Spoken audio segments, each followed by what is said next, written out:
அன்பிற்கினிய feelings but YouTube channel நலவிரும்பிகளே, நேயர்களே, உங்கள் அனைவருக்கும் என் வணக்கம். மே 1 அந்த பதிவை படித்தது, பார்த்தது, கேட்டது என்கிற தலைப்பிற்கு உங்கள் பார்வைக்கு படைத்து விட்டேன். அந்த மே 1 இந்த வருடம் பார்த்தீங்கன்னா ஒரு ஞாயிறு தினமாக ஞாயிற்றுக்கிழமை என்று வந்துவிட்டது. இதை தாண்டி அந்த மே 1க்கு இன்னொரு ஒரு விசேஷம் இருக்கு. ஆங்கில வருடமான அந்த மே 1 உலக சிரிப்பு தினமாக உலகமெங்கும் கொண்டாடப்படுகிறது. சர்வதேச சிரிப்பு தினம். அதை பற்றிய சில விஷயங்களை பார்வைக்கிறார். ஒரு மனிதனின் சந்தோஷமே, மகிழ்ச்சியே, அதனுடைய வெளிப்பாடாகத்தான் சிரிப்பு இருக்கிறது. மருத்துவ அறிவியல் இந்த சிரிப்பை பற்றி என்ன சொல்லுதுன்னா, வாய்விட்டு சிரித்தாலும் வயிறு வலிக்கு சிரித்தாலும் அந்த சிரிப்பாகப்பட்டது நம்முடைய உடலுக்கு நோய் எதிர்ப்பு சக்தியையும் மன அழுத்தத்தையும் குறைப்பதாக அந்த மருத்துவ அறிவியல் கூறுகிறது. ஒரு மனிதனின் ஆயுளும் கூட அவன் மனமிட்டு சிரிப்பதால் நீடிக்கிறது என்பதாகவும் அந்த மருத்துவ அறிவியல் அறிவியல். நம்முடைய குழந்தை பருவத்திலும், பள்ளி பருவத்திலும், கல்லூரி பருவத்திலும் நம்ம ஃப்ரெண்ட்ஸ் கூட நம்ம சிரிச்சு போயிருந்திருப்போம், ஜாலியாக அரட்டடிச்சு சிரிச்சிருப்போம்.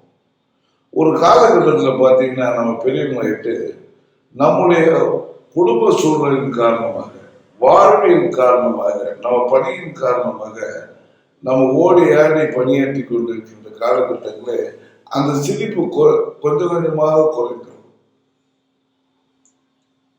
யோசிச்சு பாருங்க, சின்ன வயசுல எல்லாம் சிரிச்சிருப்போம். அப்போ நமக்கு கஷ்டங்கள் நேர்த்துக்கு பள்ளி கல்லூரி அப்படிதான் என்று நான் சொன்ன மாதிரி. ஆனா ஒரு கமிட்மெண்ட் வந்தப்போ அந்த சிரிப்பு நம்மள வந்து குறைந்திருக்கும். சிரிப்பு குறைந்தது மட்டுமல்ல, நம்மளுடைய லைஃபே பார்த்தீங்கன்னா ஒரு மெக்கானிக்கல் லைஃப் ஆகிடும். ஏதோ காலை எழுந்திரிச்சோம், சாப்பிட்டோம், வேலைக்கு போனோம், சாயந்தரம் வீட்டுக்கு திரும்பணும் அப்படிங்கிற மாதிரி ஒரு வட்டத்துக்குள்ள வந்துடும். அந்த சிரிப்புடைய தன்மை நம்மகிட்ட குறைஞ்சிடும். அது நமக்கு ஒரு விதமான மன அழுத்தத்தை, ஒரு மகிழ்ச்சியற்ற தன்மையை தருவதாக அமைந்து விடுகிறது.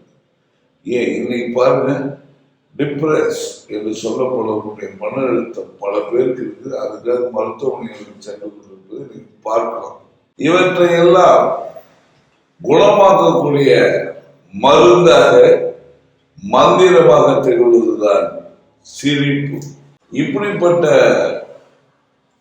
ஒரு மருந்தாகவும் மந்திரமாகவும் இருக்கின்ற அந்த சிரிப்பை கொண்டாடத்தான் உலக சிரிப்பு தினம், சர்வதேச சிரிப்பு தினம் ஒவ்வொரு ஆங்கில வருடமான மே மாதத்தின் முதல் ஞாயிறு உலகம் எங்கும் கொண்டாடப்படுகிறது. ஸோ பாருங்க, வாய் விட்டு சிரித்தால் நோய் விட்டு போகும். இப்படிலாம் அந்த சிரிப்பை பற்றி இருக்கு. எனவே மே மாதத்தின் முதல் ஞாயிற்றுக்கிழமை, அது இந்த வருஷம் நமக்கு மே 1 வந்துருச்சு. ஸோ முதல் ஞாயிற்றுக்கிழமை உலக சிரிப்பு தினம். அந்த நாளுக்கான வாழ்த்துக்களை என்னுடைய ஃபீலிங்ஸ் பட் சார்பாக உங்களுக்கு தெரிவித்துக் கொள்கிறேன். இன்னொரு விஷயம் பாருங்க, அந்த காலத்துல சினிமாலாம் மிகப்பெரிய ஒரு வளர்ச்சியடையாத ஒரு காலகட்டத்துல தெருக்கூத்து, நாடகம் இப்படி கிராமங்கள்ல போடுவோம். அந்த நாடக தெருக்கூத்து என்று சொல்லப்படுகின்ற அந்த தெருக்கூத்து நீங்க பாத்தீங்கன்னா, இந்த ரக்கெல்லாம் பின்ன ராஜா வந்தீங்கன்னா ஹரிச்சந்திரா, மகாபாரதம், ராமாயணம், வள்ளி திருமணம், இது மாதிரி டிஆர் மகாலிங்க கூட நடிச்சு நான் பார்த்துருக்கேன். இந்த மாதிரி நாடகங்கள். அப்போ பார்த்தீங்கன்னா இந்த நாடகத்துக்கு பாடல்களை பாடி இந்த ஹார்மோனிய வாசிகள் வாத்தியார்கள் பாட்டு போடுவாரு. இரவெல்லாம் மக்கள், கிராம மக்களாகட்டும், நகர மக்களாகட்டும், அதை உட்காந்து பார்த்துட்டு இருப்பாங்க. அதில் இருக்கக்கூடிய கதாபாத்திரங்கள் வந்து அந்த சின்ன கடவுளுடைய மின்னும் அந்த கடவுளை அணிந்து கொண்டு வேடம் வெட்டி ஆடிட்டு இருப்பாங்க. இடையில பார்த்தீங்கன்னா ஓப்பனிங் என்ற ஒரு பஃபூன் வருது. பஃபூன் என்று அழைக்கப்படுகிறது ஒரு நகைச்சுவை கதாபாத்திரம், ஒரு காங்கரா ட்ரெஸ் போட்டு. அவர் தான் இந்த தெருக்கூத்தை இரவு 10 மணிக்கு ஆரம்பிக்கிற தெருக்கூத்தை காலையில் 4:30 மணி வரைக்கும் தொய்வில்லாமல் கொண்டு செல்வதற்கு உறுதுணையாக இருப்பார். அங்க இருக்க அந்த கதாபாத்திரம் அவருடைய கதாபாத்திரத்துக்குரிய பாடலையும் வசனத்தை தான் பேசுவாங்க. ஆனா இந்த நகைச்சுவையாளருக்கு இந்த பஃபூன் என்று அழைக்கப்படுகின்ற அந்த நகைச்சுவை கதாபாத்திரம் டோட்டல் கதை ஸ்டோரியை தெரிந்து வச்சிருப்பாரு. இதுக்கு பிறகு பார்த்தீங்கன்னா நாடகங்கள் எஸ் வி சேகர் சாரு, மறைந்து விட்ட விஷ்ணு சாரு, கிரேசி மோகன் சார் போன்றவர்கள் இந்த நாடகங்களை கூட நகைச்சுவைகளோடு தான் நாடகங்கள் போட்டு நாடகங்கள் அப்படியே அரங்கேற்றிட்டு இருந்தாங்க. அதை சொன்ன அப்படியே பார்த்தீங்கன்னா திரைப்படம் பார்த்தீங்கன்னா மாசிரோ எவ்வளோ பெரிய மாசிரோ நடிக்கட்டுமே, நம்பியார் இருக்கணும், எம்ஜிஆர் சார் இவங்க 2 பேர் இருந்தாலும் அங்கே ஒரு லாடிஸ், அங்கே ஒரு சந்திரபாபு, அங்கே ஒரு தனா தங்குவேல், அங்கே ஒரு காகராஜ், அங்கே ஒரு சுருளிராஜ், அங்கே ஒரு தேங்காய் சீனிவாசன், இப்படி மாமியா ஹோட்டல் கருணாநிதி, சார், இப்படி நகைச்சுவையாளர்கள் ஐசிடி வேலன் சார், இப்படி நகைச்சுவையாளர்கள் அந்த ஹீரோஸோட டிராவல் பண்ணுவாங்க. என்னதான் மக்கள் திலகம் புரட்சி தலைவர் அவர்கள், நடிகர் திலகம் அவர்கள், ரவிச்சந்திரன் சார், ஜெய்சங்கர் சார், இவங்க எல்லாரும் வந்து ஹீரோயிசத்தை எடுத்துட்டு மாஸ் டிராவல் போனவங்களோ இந்த திரைக்கதை நகர்த்துவதற்கு ரசிப்பதற்கு மிகவும் உறுதுணையாக இருந்தவர்கள். நான் இப்பொழுது குறிப்பிட்ட அந்த சந்திரபாபுல இருந்து நாகேஷ், இப்படி நகைச்சுவை இன்றைய கவுண்டமணி, செந்தில், மறந்துவிட்ட விவேக், சந்தான சாரு, மொரட்டா சூரி, யோகி பாபு, மனோபலேசன், பாருங்க ஹீரோக்கு ஈக்குவலாக இருப்பாங்க.